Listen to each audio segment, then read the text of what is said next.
Hello YouTube, this is Morgan, Airspeed Prime here with my next Attack on Titan episode review. This one's going to be for Season 3, Episode 7, which is called Wish.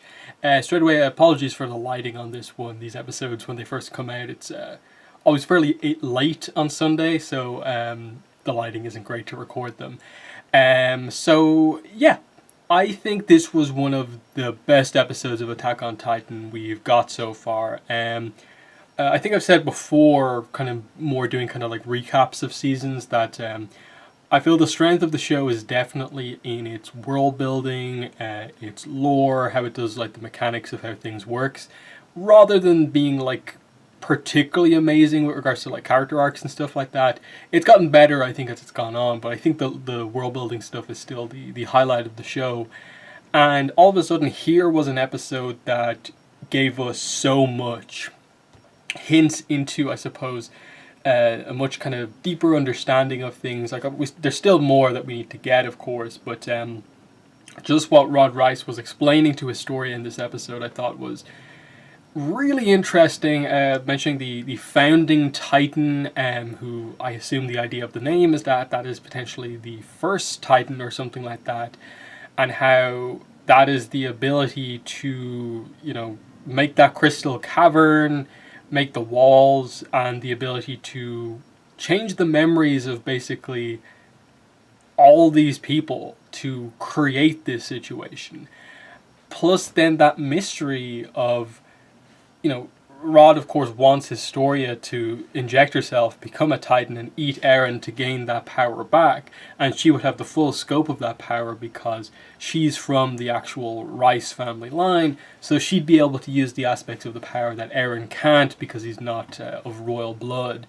And the idea that he's saying is that, and then we'd finally be able to use the power to like free humanity from the Titans. But I like right at the end, Historia asked the question of like, if we've had this ability in our family for so long, and it's been passed down from person to person, including, you know, like Frida, why haven't they done this before? And Rod just has to kind of, he acts like it's just a normal thing, but he kind of has to come clean and just be like, I don't really know. Even my brother, who argued that, he argued with their father that, you know, this is what they should do. They should use that power to, you know, free humanity from the Titans. Their father refused, and then when the brother became the founding Titan, he also refused to do it, despite feeling that way before. So there's some reveal about when you know, I suppose what they're basically trying to say, why the ability of some people to turn into Titans even exists, and the significance of, I suppose, why the world is the way it is. There's something of note about that, where it's not as simple as just this power, we just turn off all Titans, get rid of them from the world basically, and that will fix things. There's something bigger going on here, and I think that's really, really interesting. And how it's towards the end of the episode, like, you had Kenny obviously there, and he was sort of like kind of done with just going along with what was happening, and was just there to see the show of like basically pointing out that Rod Reiss is kind of crazy, which is ultimately, I think, where Historia kind of lies on this, that he goes on this rant about how when you have this power, you are basically a god. And the whole point that they're trying to make is that he's always been the outsider in all of this. He knows all of these details and how it works and so on, but he's never going to be that person himself. For some reason, he just wants to be the kind of observer to bring back that god and kind of like obey the god. And because of that, Kenny doesn't kind of loses respect for him at the end, and then Historia especially just kind of is having none of that at the end. I think you had a very interesting turn for Eren of him having the option through Kenny to turn into a Titan at this point, but refusing to do so because he feels that he should just be eaten at this point in time. He shouldn't exist. His father should have never done that. And he's taking this super hard. I suppose we don't know the full context, but the idea is that like he's gained a lot of key memories back and suddenly realizes that like his father killed this person who's very important to Historia, and has kind of almost ruined like humanity's chance at doing some of this stuff, and it's something he can't do, and it sort of explains in a way why with some aspects of his abilities he struggles to actually use them even though he kind of has them, and is just so low that he won't even turn into a Titan. And they didn't go into it too much, but the idea was that like Historia, I think, was almost willing to do it. Like if Eren had transformed to defend himself, she potentially would have transformed as well, and it would have went as Rod wanted. But her seeing Eren break down like that and kind of, I suppose, realized that like he had nothing to do with this. Like he was just forced into this situation because I think the idea was that like they saw what happened to him as well, I think. So they know that like this isn't a plan that he planned out with his father. He didn't have any idea that his father even did this, so he's kind of innocent in all of this, and that's kind of part of his character, that he just happens to be the guy who transforms into a Titan. And now he's learned that he just happens to be the guy who also has this founding power, but it's stolen, so it's not as potent in a way. So that's very interesting, but at the same time, I think what they're almost trying to do here is point out the fact that here's this like amazing ability that was more or less hidden in this family, and they used that ability to hide basically the nature of what was going on here. And there's so much manipulation going on that it's borderline, is the ability not safer within someone like Eren, where he can learn to control some Titans with it, but because he doesn't have that memory altering ability, it's a safer way to still have that ability be active. But still, the idea that at this point, like, she sort of kind of had that connection with Eren, and she kind of remembers what he said to her in a previous episode of just, you're more normal like this. That the kind you from before always felt fake. I like that you're just a normal person now, the way you are, Historia. And that kind of really helped her at this point.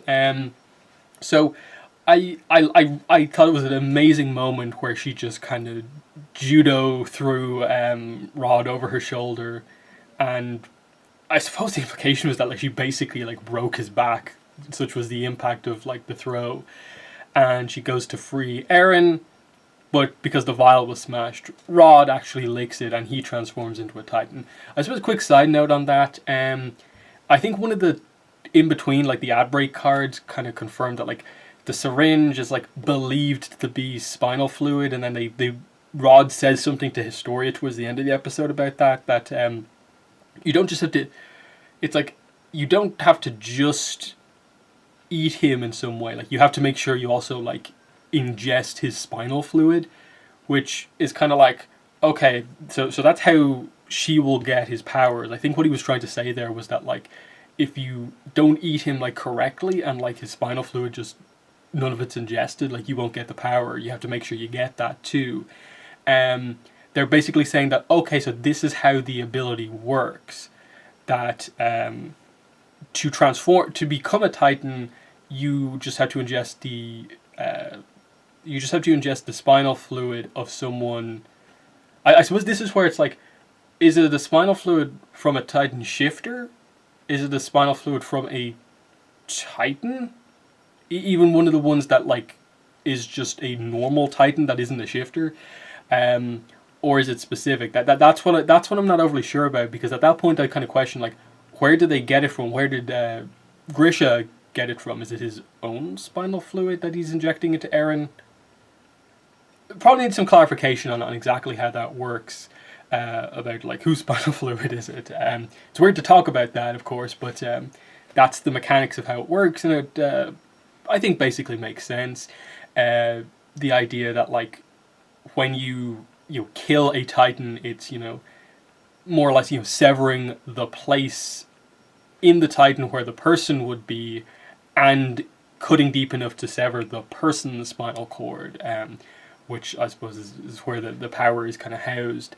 So I don't know how much in depth they'll go into that, but I suppose that's what they're basically getting at, that here's how, you know, transforming into Titans actually works. Um, I'm sure there's something specific to it so that like it doesn't just like accidentally happen. That's not just a case of like anyone has each other's spinal fluids and it just like accidentally becomes a Titan. There's probably some nature of like it has to be activated in some way, but I suppose we'll get to that. We'll learn what that actually means. Um, the first half of the episode was such an amazing action scene. I thought this was another really, really cool thing. Just straight up Levi's squad against like Kenny's squad, swords versus guns, basically clever tactics versus very well set up defense. Very, very interesting stuff here. I loved getting to see basically the recruit characters show how competent they are. Sasha being a huge part of the plan with the bow and arrow, being super accurate, you know, saving Connie at one point by like killing someone with an arrow, you know, Connie getting a kill, Jean getting a kill, Mika's just like owning everyone. That was incredible. Kenny versus Levi versus Kenny, and you know, Levi gets himself into a little bit of trouble. You can tell that kind of Kenny's the only one who kind of tends to fluster Levi, but Levi actually getting the big wound in on Kenny, so more or less winning this section of the duel. And because of the whole scene in the bar from the last time out, you know, Levi has sort of gotten the advantage over Kenny over the course of time that we've known him. So that was nice to see. But the second in command of the anti-personnel unit seemingly took out Hanji. I don't think she's dead as such, because like the nature of how she was hit was like what was it? She took a grappling hook to the shoulder and then smashed like really hard into one of the pillars. But like they didn't like show any like super heavy damage like they usually I think would in this show. So I think she's just kind of fairly badly wounded, but is still actually active. I doubt she'll get up and fight again, but like she'll be saved by the end of this, I think. So that's the takeaway from all of that. And yeah, just that a couple of them get away, but that basically all of Levi's squad is active minus Hanji. So they're in a good position, and then Erwin is on his way as well. So they've got backup coming, and whatever happens with this group getting outside, they're going to be met with like a lot of force once they get out. So our characters are in a fairly good position, except for the fact that I suppose we don't know the nature of like how powerful the Titan that Rod Rice transforms into is going to be. By the looks of it, it seems to be a kind of colossal Titan-esque Titan. It didn't seem to fully form, so I don't think we've seen the full form of it yet, but just how big it was made very clear. I suppose what they're going to do from here is set up getting Eren around to the point where he transforms again, and you'll set up that fight, I suppose, Eren versus Rod Rice's Titan, and it's hard to tell, like, it seems like our heroes have like the good guys have such a big advantage at this point in the show that it's not going to be too much of a threat, but I assume there'll be some angle that they use to kind of turn things around again, because I believe this is going to be like 20-something episodes this season actually, so I think we're going to get a second arc, because I can't really see like specifically what we're doing right here as taking like that much longer, that we're gonna spend like 3 or 4 episodes just dealing with this, then like it'll transition into something else. I do get the feeling that this will temporarily resolve. I'm assuming by episode 13 it'll resolve, and then the second half of the season will be like the next arc, which I assume is going to have to be going back to Shiganshina, given that they're on the roll more or less right now of doing all these big world building reveals. At this point, Grisha knowing about the founding Titan and the power and stuff like that, I'm assuming that what's in Shiganshina is some sort of like history of like he's figured it out and he knows the full scope of it, that he has the exact same history that the founding Titan knows, or something like that. So I think that's probably what they're going to do for this season, and then we'll get into, I suppose, whatever the manga is covering currently, I guess, for whatever like next season is, whenever that comes. So I think that's basically everything that I wanted to say here in the video. So yeah, really good episode. I hope they keep up this level of world building. I assume we'll get some good action. I suppose the thing that I really want is finally to kind of, I think, really give Eren a big moment. Like give him some character development, as kind of Eren, Historia says to him, like, you know, calling him a crybaby. You know, I think we've seen a little bit too much of that, of just Eren encountering some sort of a challenge or something big happening, and just kind of having the breakdown, coming back, having a little bit of a moment. When's he going to get his, like, big moment and really show why he's the main character? That's sort of what I'm waiting for here. It's almost like suffering just to kind of watch this character, like, not have anything happen, nothing kind of go right for him. So I want to see Eren really kind of prove himself coming up now. So hopefully Historia can kind of inspire him to do that. But yeah, that's been the video. Thanks for watching, and bye.